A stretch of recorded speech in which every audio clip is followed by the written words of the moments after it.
Hello, this is Matt on the Moon Lambeau channel. Over the last 24 hours or so, you may have seen headlines like the one on your screen on crypto media. You may have seen this topic being discussed on social media. Here's a headline from Watcher News. Ripple confirms central bank digital currency announcements coming soon. And this is true. There's a Ripple executive who's actually been with Ripple since, I believe, 2017, who's noting, we got some big news on the central bank digital currency front.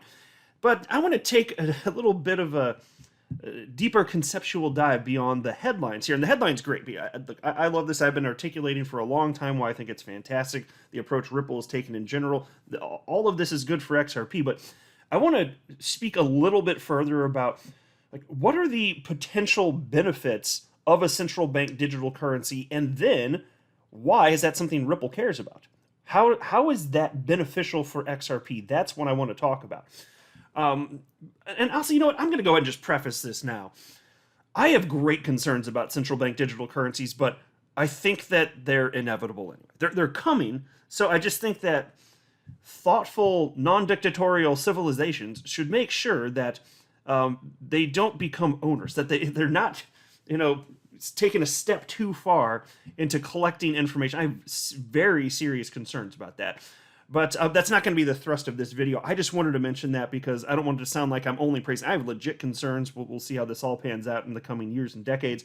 But there is true utility to be had. And with the global acceptance of central bank digital currencies, yes, there's a very real chance that this will be very important for XRP, the long-term viability of XRP, specifically positioning it as a bridge currency. But before going any further, sharing additional details and thoughts, I do want to be clear, I do not have a financial background of any kind. I am not offering financial advice, and you definitely should not buy or sell anything because of anything I say or write. I'm just an enthusiast who enjoys making YouTube videos about crypto-related topics, but just as a hobby and just for fun. And I will note out, as I always joke, crypto media is full of a bunch of C students, and you may have noticed, you might have sniffed this out on your own, that in the headline, I read it as it was intended. They wrote CDBC, but it's actually CBDC, which stands for Central Bank Digital Currency. But again, a bunch of C students, so don't check your work before publishing. Just get it all up on the Webernets as quickly as possible. I'm not trying to be mean, though. I actually do like Watcher News. I'm just teasing. But no, for real. Okay, into the article. Ripple will be announcing more central bank digital currencies in the coming weeks, according to Ripple's Anthony Welfare. Welfare is the central bank digital currency advisor at Ripple. And by the way, so he actually wrote a book, and it was published in 2019, and it's called Commercializing Blockchain Strategic Applications in the Real World. And it's available for Amazon for about $20 or something like that. And I'm not being paid to say that. I'm just observing this. I just noticed it was available. I haven't read the book, though. But the whole focus for him has been for years on end here. Okay, cryptocurrency, blockchain, pretty cool stuff. How do we make it so that it solves real problems? And that's what he's doing here at Ripple. He's making it do that. That's what his whole goal is here. So anyway, piece continues. Welfare responded to a tweet by valued XRP community member Crypto Eddie.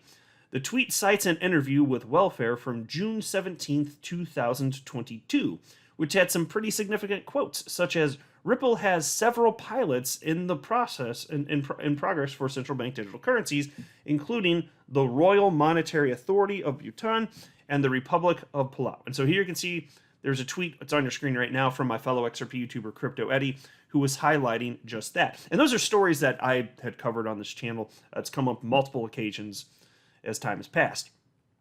Anyway, and then they write here, here we go. For Ripple, crypto is our DNA. Another quote from the interview says, our Ripple X business unit is focused on making it easy for developers to build on and with the XRP ledger, as well as partnering with others in the crypto space on use cases like NFTs and central bank digital currencies.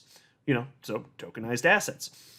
And you can see here, after Crypto Eddie tweeted out some of that information from Anthony Welfare, he actually saw that and he responded. And he wrote to Crypto Eddie and said, thanks, Crypto Eddie, for the mention. Make sure you follow me for more central bank digital currency announcements in the next few weeks. So look, it is always the case that there's way more going on in the background than we'll ever know. And healthy speculation is perfectly reasonable. It seems based on this pretty damn clearly that their central bank digital currency template, basically, because it's a private version of the XRP ledger. It's a separate blockchain not attached to the XRP ledger. This seems to be getting traction amongst central banks. And you understand, a central bank, we're talking about governments around the world, their banks, their treasuries being like, yes, we are interested in this. We are jumping on board with it. Like, that's the direction that it seems to be going. And if it is indeed the case that pretty much every country on the planet at some point is going to have a central bank digital currency of their existing fiat currency, well, you got to do it somewhere. And if the XRP ledger, if just the template of that open source technology, if that's already perfect and can be tailored to suit the needs of central banks, because there are things that, look, the central banks are going to want to be able to do and insist upon if they're going to use this type of technology, such as being able to create more of their fiat currency, being able to roll back transactions. Without that functionality, no, which is why they're not going to plant. I find it highly unlikely that any foreign government, any government on the planet, would actually issue a central bank digital currency on the XRP ledger itself, because you want to be able to code from the ground up certain controls so that it's centralized. The XRP ledger is decentralized. If you're a government that wants control, I don't see how that's even a starting point, to be honest with you. But that's okay. This is still good for XRP, and so I want to dig into this a little bit further. And so Anthony Welfare, this Ripple executive, he actually shared a couple video clips on his page within the last couple days, and it's good stuff. And they're actually geared towards people who might be working for central banks the world over. That's who it's geared. It's not geared really towards you and I as, retail cryptocurrency holders and speculators, so on and so forth. But still, I find it interesting because I want to be aware of what's happening in the broader world of crypto here. And so, look, the private version of the XRP ledger created for central banks, it allows for a multitude of functionality that was previously impossible. And this is what I wanted to dig into, because there's so many people wondering out there, like, why do we even need central bank digital currencies? And if we do, and if they can add benefit, like, how is this good for XRP? That's why I want to get into this right now. So, like, this can include the acceptance of a central bank digital currency for retail payments, which would reduce friction by eliminating middlemen. Because look, merchants would no longer need to process credit card transactions, which typically adds 2 or 3% in fees to transactions. And I know this all too well as a business owner, right? Because I've been a business owner since 2010. I founded a company with my brother, and we have about 1,500 business clients. Almost all of them are on net terms, so we're extending credit to them. But there's a small percentage, some of our smaller customers, they want to pay by credit card. Well, that eats into margin, 2 to 3% typically, depending on who the merchant is. But if you could just send money directly, then that goes away. If you're just sending the money directly, it'd be the same as just spending money in person. You don't need that middleman in between. And look, I'm not saying that credit cards go away. Because look, this credit cards will not cease to exist. There's going to be no shortage of people who will be willing to continue wanting to spend money that they don't have, but it does provide an extra option. And also in the world of business, and I don't suppose necessarily this is going to go away, because I've got customers I offer net terms to. Net 30 is pretty common, so they get 30 days to pay us, right? Well, do you think they're like our customers, like they're treating us like a bank? You think they're going to want to give up that float? They're basically getting free money for 30 days because they don't have to give it to us right away. So I understand that there will be.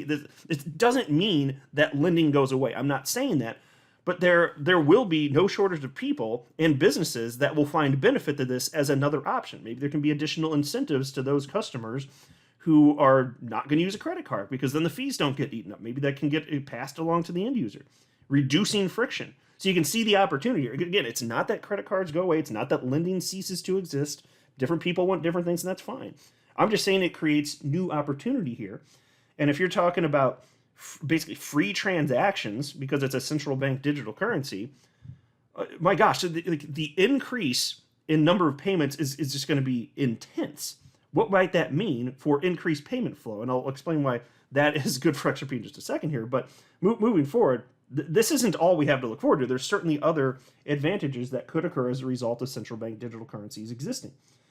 For example, taxes. Taxes could be collected and sent to the government instantly at point of sale with no extra work. And so, again, as a business owner myself, I do have to collect taxes. I do. And then I have to pay somebody to send those taxes to the government. It's manual labor, right? Well, it's not that it's the end of the world necessarily, but it's another thing. And I'm holding money that isn't actually mine in the meantime because it has to go to the government. And then I got to pay somebody to make sure it gets to the government. And then we got to track it all and make sure nothing's messed up. Well, and there's just possible for human error as a result. So why not just automate that stuff? Why not just automate it? Because if there are transactions utilizing this, you no longer have to worry about that if you're a business owner. Isn't that a benefit as well? So there's another opportunity right there to potentially reduce friction. And I'm telling you, like I said, as a business owner myself, it's not fun to deal with all these extra little things that, technology can eliminate the need to do these things. But we keep on progressing forward here. And also, money can be streamed in real time. There's a lot of friction here, and with centralized authorities, there's a lot of reasons that it doesn't make sense to even attempt to stream money in real time. But if you're talking about using this type of technology, distributed ledger technology, even if it's a centralized entity that's running, okay, fine. But in this case, you're talking about the central authority not being some sort of business or this or that, but a government that issues the currency anyway. That's a little bit different, right? So you can actually stream money in real time, increasing the velocity of money, and it will result in people using money in ways that perhaps they wouldn't have before, right? More transactions. And so, because look, imagine if instead of getting a paycheck every 2 weeks or once a month, whatever it is however you're getting paid, imagine if you got paid for each second that you're actually working. Every single second, you're literally getting more money in your bank account. Like, those are the types of things that are technologically possible with this type of technology. So, look, those are some of the opportunities that will open up as a result of this technology getting adopted. And, these video clips, they also highlight that XRP can be used, and this is the goal. This is the reason that Ripple's even pushing for this. You might think, why the hell would Ripple care if central banks have central bank digital currencies? What the hell is that? Well, because they understand the global impact this will have in terms of the way money moves around the planet. It's a gigantic deal. It will change human behavior. That's why. So you're talking about increasing interoperability among central bank digital currencies utilizing XRP. That's why. That's exactly why. It all goes back to to XRP for Ripple, because XRP is at the core of Ripple's business model and what they're doing. All of this is for XRP. Of course. This is very, very odd. And they're not being coy about it. Ripple is saying this. I'm just highlighting it. This is indeed the case. So if you get more transactions occurring as a result of this better technology, which reduces friction, changes human behavior, meaning more fiat currencies will need to be converted to different fiat currencies in different geographic regions, so you need a bridge there. That increases the need for XRP. And if the need for XRP is increased, people will take note. And I believe that more people will be willing to speculate on and hold XRP long term if they believe that it's useful for businesses in various use cases around the planet. So I believe in a roundabout way, this could also help to increase the price of XRP. It could. Now, today, I don't see utility mattering barely at all, frankly, in the world of crypto, because we're in such an immature market here, immature asset class. That's going to change, right? It's not going to stay immature forever. This asset class is going to mature, and this is just one use case we're talking about here in terms of XRP as a bridge currency, but that's fantastic. It is getting traction. It is utility. And there are others, and I always talk about the other ones too. Always happy to do that. That's just not, this video is about this one, obviously. But I think that all of the use cases, the sum total of all those use cases will increase confidence in the long-term viability of XRP and the XRP ledger that much more. The sum total of all those use cases, real-world utility, and I believe all of that will congeal together to result in a much higher price for XRP than it is today, especially as more people come in and speculate in the asset class and want to diversify for their net worth. It's only logical that more people and more businesses and more hedge funds, crypto hedge funds are going to jump in, institutional money, all that. And so this is a piece of it. And so I'm just trying to help you get a better idea of like big picture. What does this all look like? Why do these things matter? Why is Ripple doing what it's doing? How does it help XRP? Well, that's how. It really isn't much more complex than that in a general sense. So anyway, I think it's awesome stuff. Just wanted to share some of that. Let me know what you think below, but I believe that despite the fact that we're in a bear market, there's nothing but reason to be very optimistic for the future. I'm not a financial advisor. You should not buy or sell anything because of anything that I say or write. That would be a very, very, very bad idea. Until next time, to the moon, Lambo.